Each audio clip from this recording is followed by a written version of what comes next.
How much should you pay yourself as a founder in the beginning? There aren't really any benchmarks that give you a single number for this question, especially before you've raised any venture capital. And so, if you've only raised angel funding, this is a little bit of a subjective question.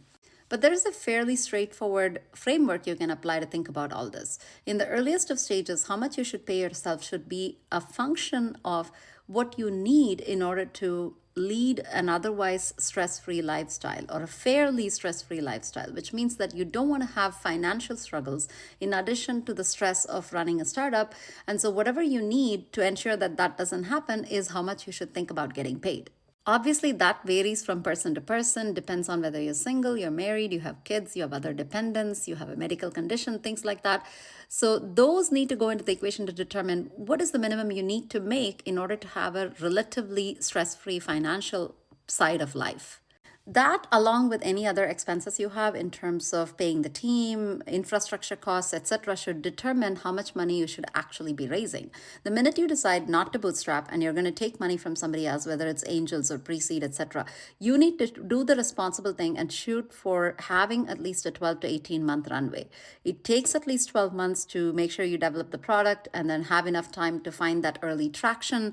So if you raise money such that you only have like a few months of runway at a time, then you're doing a big disservice to the people who are investing in your company because you may run out of money before you get to that stage. So that is like the worst thing you can do. So it's really working backwards from what you need in terms of financial stability and then what other costs you have, and then determining like what would you need to raise in order to have that minimum 12-month of runway. And in later and later stages of fundraising, you want to shoot for longer runways. Like you should be aiming for an 18 to 24-month runway for seed and beyond. And once you hit like Series B, you really want to be thinking about 24 to 36-month runway and so on and so forth. The good VCs will anyway insist that you do that.